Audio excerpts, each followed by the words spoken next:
예, 목요일 묵상의 시간입니다.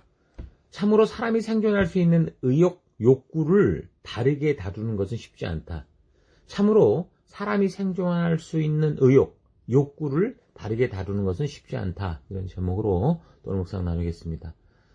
우리가 어제 그저께 우리는 계속해서 지금 우리가 살피는 이 역사, 이 사무엘서의 역사를 통해 하나님의 백성답게 살아갈 언약 백성으로서 삶을 포기한 그 왕정 정치의 의미들을 생각해 봤는데, 그 왕정 정치를 요구한 그 백성들의 삶이 어떻게 되어가는지 우리가 계속 주목해야 됩니다. 그거는 사실 하나님과 맺은 언약을 파괴하는 거라고 그랬고, 그로 인해 하나님 나라 백성답게 살아갈 법도와 규례를 버리는 거라고 그랬고, 그래서 이제 세속의 가치, 그러니까 만몬의 가치를 따라 살아가는 아주 심각한, 완전히 스스로 동물의 세계로 떨어져 버리는 그런 상황이라는 걸 생각했죠. 하나님 나라 백성답게 하는 이 하나님의 법도와 가치를 그 당시 택함을 받고 그 하나님을 알게 하는 사명을 받은 이스라엘 나라가 그때 그 당시 막 거절하고 어겼든지, 아니면 오늘날처럼 지금 각 개인이 예수 그리스도로 말미암아 하나님의 백성이 된 후 어기게 되었던지, 그러니까 그 시대나 이 시대나 결국 삶의 기준이 만몬, 그러니까 탐욕, 욕심, 자기 생각이 돼서 그렇게 살아가면 겉으로 보기에는 뭐 업적이 엄청나죠. 어마어마한 성전 짓고 엄청난 종교식을 행하는 삶을 살아가는 것 같아도 결국 우리 역사를 통해 아는 건 뭐예요? 하나님께서 토해 내칠 수밖에 없는 회칠한 무덤처럼 되고 만다 라는 이 사실을 반드시 기억해야 됩니다.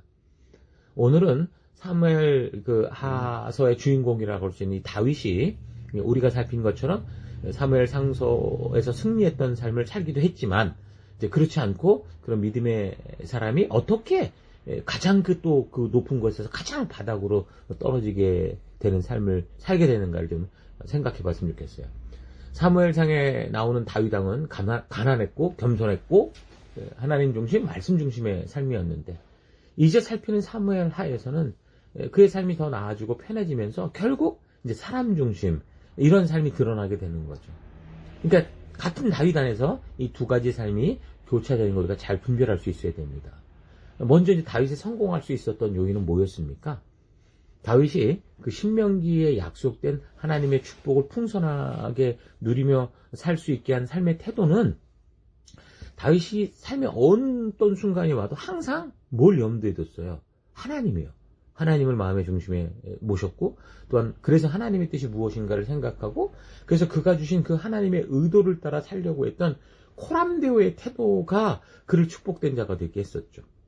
코람데오가 뭐예요? 하나님을 인정하고 늘 자기와 동행하는 그 하나님을 알기에 그 말씀의 가치를 따라 살고자 하는, 그러니까 다시 말하면 자신의 주제 파악을 하는 거죠. 피조물된 연약한 존재를 기억하고 살아가는 그런 모습, 거기에 축복이 있다라는 거예요. 두 번째, 다윗이 그렇게 축복받을 수 있던 성공의 요인은 뭡니까? 그가 이제 이렇게 코람도의 신념을 가지고 있었는데, 신념으로만 갖고 있었던 게 아니라 그것을 목숨 걸고 지키는, 절개를 지키는 그런 삶을 살아가는 그 태도가 그를 성공케 하였죠. 신념이라는 게 굳게 믿는 믿음을 말하는데, 다윗은 그 믿음을 하나님의 살아계심에 뒀고요. 그리고 하나님이 기름 부어 세운 왕을, 그래서 그 자신의 손을 죽일 수 없다. 그러니까 하나님이 명하신 그 의도를 따라 살아가고자 하는 철저한 신념을 지킨 거죠. 절개가 뭐예요?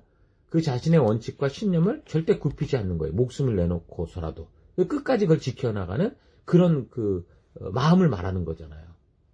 근데 사실 사람이 아무리 뭐 신념을 갖는다고 해도요, 사실 살아가는 그 진짜 현실의 상황이 너무너무 어렵고 힘들고, 특별히 이제 다윗처럼 이 도망자 시절 자신의 목숨을 빼앗으려는 적에게 막 공격을 당할 때는 이게 신념이고 뭐고 오히려 자신의 생존을 위해서 술수와 함정을 만들어내고 반칙을 써서라도 싸우게 될 텐데, 근데 다윗은 이제 그런 상황이었는데, 그런 생명의 위급함 속에서도 이 하나님을 향한 그 마음, 그리고 하나님 주신 말씀의 가치를 지키고자 하는 이 신념, 이거를 절대 위배치 않는, 그러니까 절개를 지키는 삶을 살았던 거예요. 그래서 그가 축복을 받았던 거죠. 그러니까 하나님의 명령과 약속이 분명하면 자신의 목숨을 내놓을지라도 지키고자 하는 굳은 결심과 행함이 다윗에게 있었어요. 그래서 다윗은 도망자 시절 사울왕을 2번이나 쉽게 죽일 수 있는 기회가 있었음에도 하나님의 말씀의 약속과 그 명령대로 절개 있게 행한 거죠. 그래서 기름 부은 그 사울왕을 함부로 해하지 않았던 거예요. 그러니까 보이지 않지만 살아계신 하나님의 명령과 약속대로 살아가고자 하는 그런 이 코람데오, 그러니까 약속 지킴이라고 할 수 있어요. 이런 태도가 다윗을 결국 왕으로서 서게 하는, 그 나라를 다스리는, 하나님의 나라를 다스리는 그런 축복을 누리게 하는 거죠. 그래서 우리의 모든 삶, 믿음의 삶, 또 우리의 셀 사역, 팀 사역을 감당할 때도 이렇게 다윗과 같이 하나님께서 살아계셔서 지금 나와 함께 하시고 동행하신다고 하는 이 의식, 이 코람데의 믿음으로 우리가 이제 약속했고 하나님 앞에서 우리가 부여받은 그 가치를 따라, 그러니까 약속과 명령을 따라 반드시 이 삶을 실천해 가겠다고 하는 그 신념, 결단을 가지고 이제 우리의 삶에 또 어떤 상황과 환경이 다가온다고 하더라도 그 안에서 그 약속을 지켜내는, 스스로 절개 있는 이런 믿음의 삶을 살아간다면 우리는 살아계신 그 하나님께서 그 과거의 하나님이 아니라 오늘 이 시대에도 바로 우리의 삶을 통해 당신이 살아계신 놀라운 역사를 이루시는 그 축복을 우리가 보게 될 겁니다. 또 오늘날도 많은 이런 믿음으로 사는 사람들의 삶 속에 그 간증들을 들어보면 하나님의 역사를 우리가 늘 듣고 보고 하지 않습니까? 그렇게 살아가는 게 바로 성도들의 주도적인 삶이라는 거예요.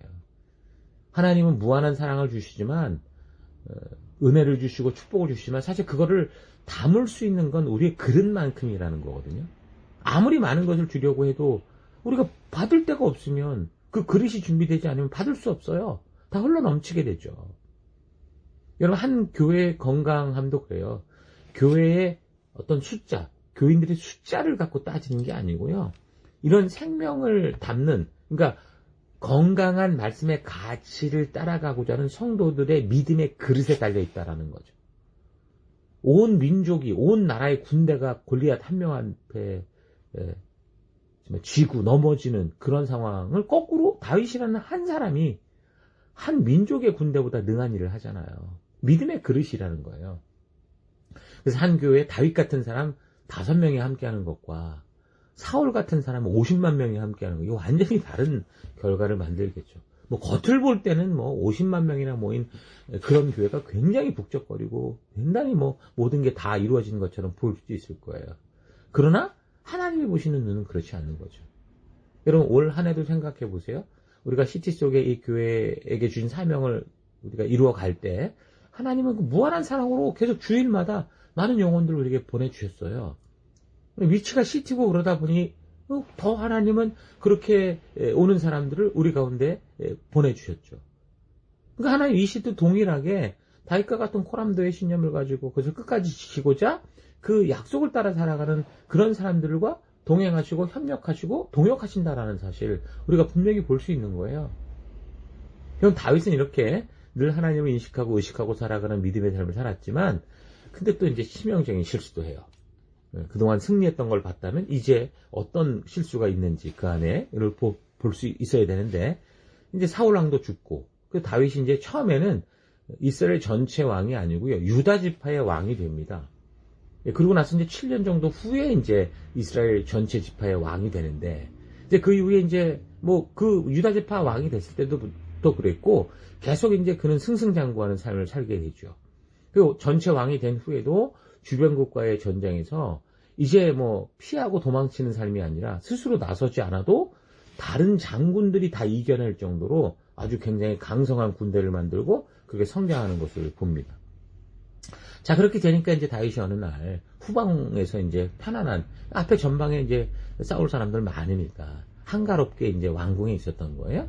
그러다가 자신의 궁중 위에서 밑을 내려다보다가 어떤 한 여자가 목욕하는 그런 모습을 보고 이게 순식간에 이제 욕정에 이제 사로잡힌 거죠. 그 자신의 신하 중에 해족속이었던 우리아라는 사람이 그 전쟁에서 지금 목숨 걸고 싸우고 있었는데 그의 부인이었어요. 바세바라는 여자였는데 이 여자가 목욕하는 모습을 보고 다윗이 순식간에 그냥 욕정에 차올라서 그 여자를 범하고 말죠. 근데 그 결과가 결국 그 여자가 아이를 임신하게 된 거예요. 그 이제 당황했죠. 그래서 그걸 숨기려고 하고 그래서 어떻게 했냐면 이 우리아라는 이 사람이 지금 전쟁터에서 한참 싸우고 있는데 그를 불러들이는 거예요. 휴가를 주겠다 이러면서 아내와 이제 동침하고 좀 이렇게 좀 이게 편안하게 이렇게 보내주려고. 그래서 이제 결국 아내와 함께 있다면 결국 이제 그걸 아내와의 그런 불륜을 감출 수 있겠다 생각을 한 거죠. 그런데 이 충성스러웠던 부하 이 우리아는 지금 동료들이 그 전장에서 목숨 걸고 싸우고 있는데 어떻게 나 혼자 편리할 수 있냐, 편리를 누릴 수 있냐, 그래가지고 부인 밧세바하고 집에서 편안한 시간을 가진 게 아니라 오히려 왕궁문에 있는 어떤 다른 동료들, 그러니까 다른 부대에서 잠을 잔 거예요. 그 다윗이 이제 이 사실을 또 알게 된 거죠. 그럼 더 이상 자기가 한 짓을 감출 수가 없으니까 결국에는 어떻게 머리를 굴리냐면 전쟁을 총주도하는 총사령관 요압이라는 사람에게 그 편지를 써서 보내요. 그것도 그 편지를 밀봉하고 그 우리아라는 사람을 통해 그 손에 들려보내는 거죠. 그 안에는 뭐라고 그러냐면 얘를 전쟁 그 최전선에 내몰아서 싸우게 하다가 너희만 빠져나와. 그러니까 다시 말해 죽여버려라 이런 거죠. 완전히 뭐 자기들이 죽인 것도 아니고 마치 전쟁하다 죽은 것처럼. 그러니까 다윗이 이제 욕정으로 확 차오르니까 간통죄를 범하는 걸 넘어서 그걸 숨길 수 없으니 살인 교사죄까지 벌이는 거죠. 아니 지금 우리가 살폈던 건 코람데오가 삶의 기본적인 태도였는 다윗이 왜 이렇게 끔찍한 범죄에 빠지게 됐을까? 우리도 잘 봐야 돼. 우리도 하나님의 자녀로 살아갈 때 정말 우리 나름대로도 겸손하게 살려고 노력하는데 어느 순간 무너지죠. 요즘도 왜 이 미디어에 보면은 그렇게 유명했고 그렇게 정말 대단했던 목사님들이 한순간에 막 넘어지고 그럴 때가 있잖아요. 그게 바로 이런 거죠. 뭐야 그 원인이 순간적인 욕정, 그 욕심에 사로잡혔기 때문입니다. 사울이 걸려들었던 그 함정이에요. 그러니까 다윗도 편안한 삶의 순간이니까 똑같이 그렇게 넘어지는 거죠. 우리가 지금 보도되는 그 많은 유명한 사람들의 모습도 그래요. 가난하고 힘들고 어려울 때 그런 적이 없어요. 전부 뭔가 이제 성공의 그 어떤 그 가도에 올랐다라고 생각할 때 다 그렇게 무너지는 걸 볼 수 있습니다. 그러니까 그 어떤 사람이라고 하더라도 그 욕심을 마음에 담으면 그거가 타협하면 이겨낼 장사가 없는 거죠. 욕심은 아무리 견고한 사람이라도 틈을 뚫고 들어가서 한순간에 그 영혼을 마비시키는 그런 무서운 힘이 있습니다. 그래서 욕심에 사로잡혔다라는 것은 자신 중심에서 하나님을 버리고 자기 주인 됐다. 욕심에 사로잡혔다는 얘기가 하나님 중심이 아니라 신정 정치가 아니라 왕정 정치가 되다. 이렇게 보면 되는 거죠. 그러니까 욕심은 결국 그래서 자기밖에 보지 못하게 하죠. 마치 뭐에 홀린 것처럼 그 욕심이 다 채워질 때까지 그 욕심으로 인한 수치와 잘못을 분별하지 못해요. 더 교묘해져요. 그래서 아까 말한 것처럼 오늘날 우리 시대에도 한 나라를 대표하는 유명한 목사들이, 리더들이 그 욕정으로 넘어지고 또 심지어 재정으로 넘어지고 그러니까 탐욕과 욕심 그런 일들이 종종 벌어지는 거죠. 또 어쩌면 우리 모두가 다 그럴 수 있는데 다만 들키지 않고 있는 그런 가능성도 많습니다. 아이들은요. 지식과 경험이 부족하니까 그냥 본능에 따라 욕심대로 행동하는 그런 그 행동이 눈에 보이는데 어른들 같은 경우는 어때요? 이미 그런 시기를 다 지나서 지식과 경험이 풍부하고 또 욕심대로 행동하는 이 행동들에 대해서 즐길 줄 알고 숨길 줄 알고 그러니까 교묘히 숨기고 들키지 않는 그런 방향으로 자꾸 이제 나아가죠. 그래서 더 지독하고 교묘하게 부패해지고 더 무섭게 행동을 하는 겁니다. 그래서 요즘 뉴스를 통해 보도되는 그런 이 사람들의 그 유명한 사람들의 성범죄 같은 어떤 거를 뭐 재정범죄 이런 걸 저지른 후에 이 사람들이 하는 행동과 말을 보세요. 몰랐다, 술 먹었다, 뭐 결국 자신의 욕정과 욕심을 인정하지 않고 다 자기는 몰랐다는 거예요. 자기가 해놓고. 그게 이제 사탄이 주는 참 무서운 함정이죠. 그 거짓말과 욕심을 사탄이 쓱 던져요. 그럼 사탄이 그것을 던졌을 때 사람이 그걸 딱 붙잡고 물어버리면 사탄이 막 조작하는 게 아니라 그 자체가 이제 사람이 악이 되는 거예요. 욕심은 그 자체가 되는 거죠. 그러니 그게 이제 다 깨지고 나서 정신이 들고 난 다음에 정말 스스로 생각해봐도 이럴 수는 없는 건데 그걸 또 이제 인정하지 못하고 뭐 술 기운에 그랬다, 뭐 정신적 질병이 있었다, 별 얘기를 다 하잖아요. 그러면서 그동안 자신들이 쌓아온 지식과 인맥을 가지고 어떻게 뒤에서는 피해자를 막 가해자로 만들고 자기는 거기를 빠져나오려고 다윗과 같은 똑같은 짓을 해요. 너무 치졸하고 사악한 말과 행동을 하면서 오히려 피해자를 가해자로 뭐 죄를 덮어씌우는, 특히 이제 권세와 돈이 있는 사람 더더욱 아주 교묘하게 그렇게 하죠. 그들 자신이 지금 자신의 위기를 극복해 가려고 발버둥 치고 더 지저분한 그런 인생이 되고 마는 거예요. 다윗이 간통죄를 넘어 완전히 살인죄를 벌이는 것처럼. 욕심은 죄를 만들고, 죄는 사람을 교묘하고 아주 철면피를 만들죠. 더 잔인하게 만들어갑니다.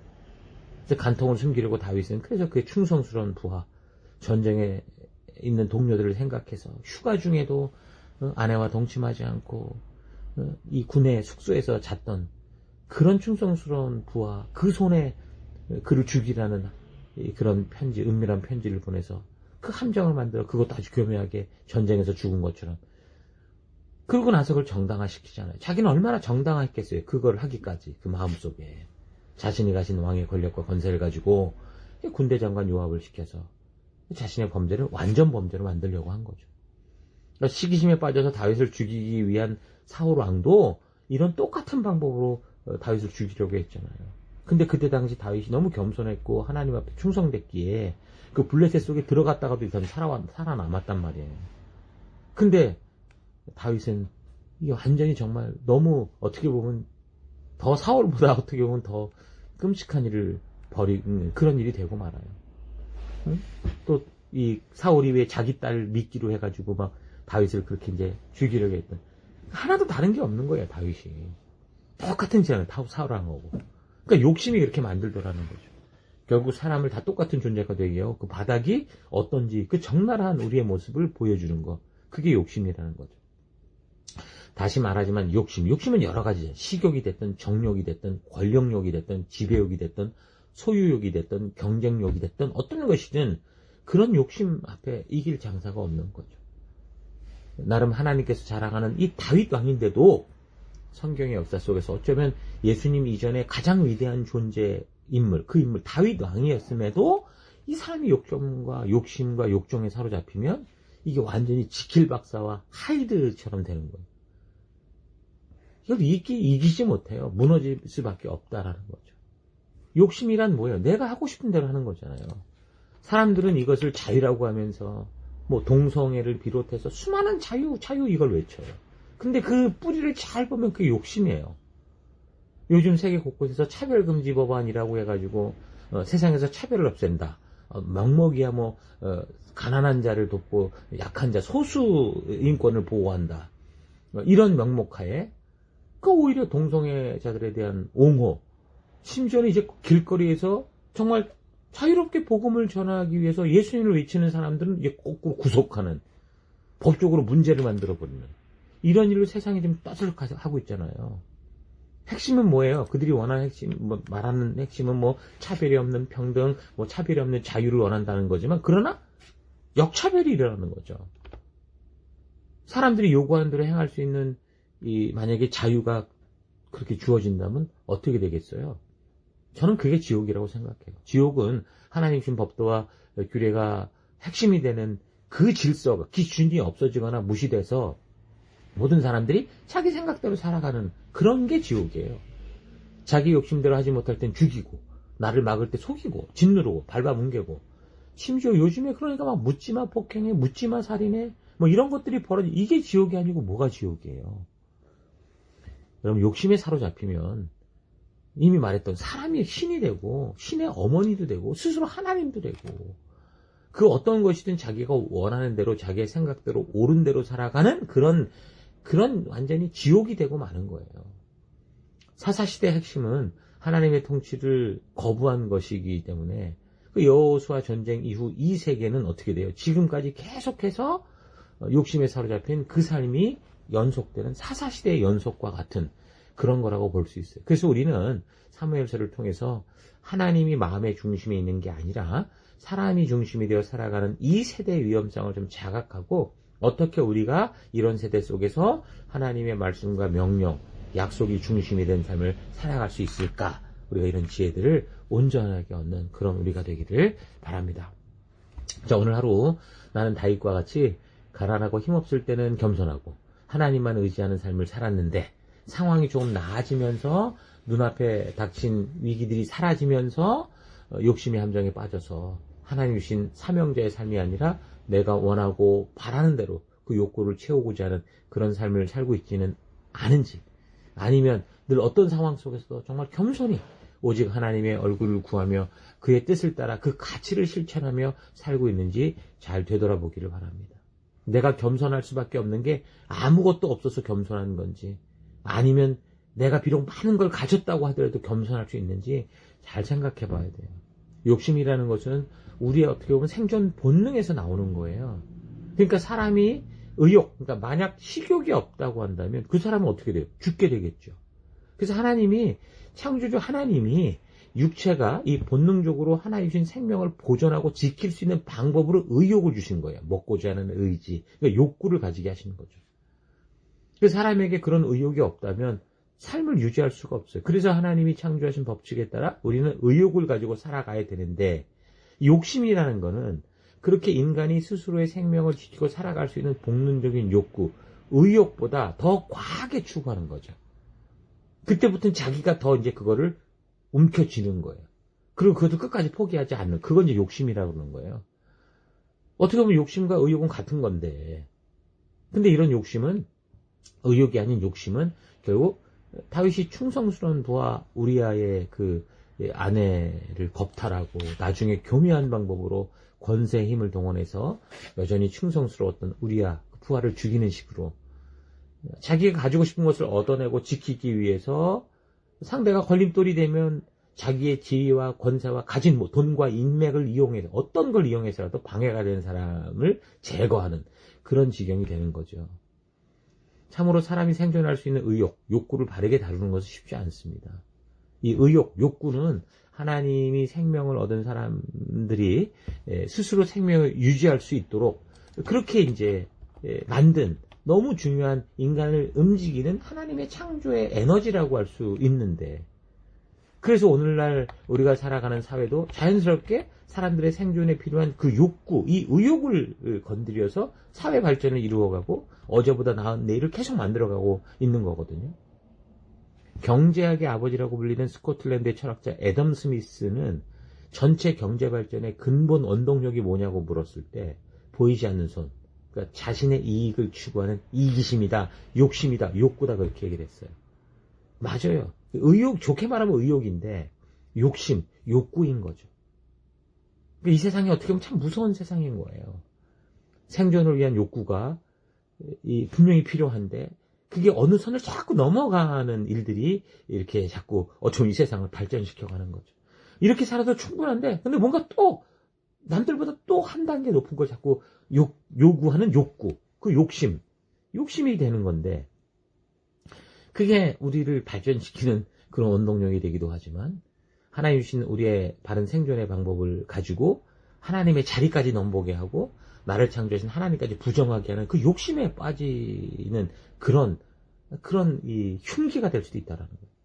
여러분, 그래서 그런 욕심에 빠지지 않도록 늘 하나님의 말씀으로 내가 누구인지를 바르게 깨닫고, 특히 이제 내가 점점 나아질 때, 돈도 생기고 위치도 잡히고 안정적일 때, 여러분 스스로가 내가 어떤 존재였는가를 잘 기억하고 항상 겸손한 마음으로 나를 창조하신 하나님의 백성다운 삶을 살아가는 우리가 되기를 바랍니다. 여러분의 삶의 현장이 하나님께서 빚대라고 보내신 사명의 현장이다라는 게 잊지 마시고, 세상의 욕심과 욕구를 따라가는 그런 삶이 아니라 오직 하나님 주신 사명을 따라 참된 빛과 소금된 삶을 살아가는 여러분 되기를 주의 이름으로 축원합니다. 오늘 하루도 힘내십시오. 잠시 기도하겠습니다.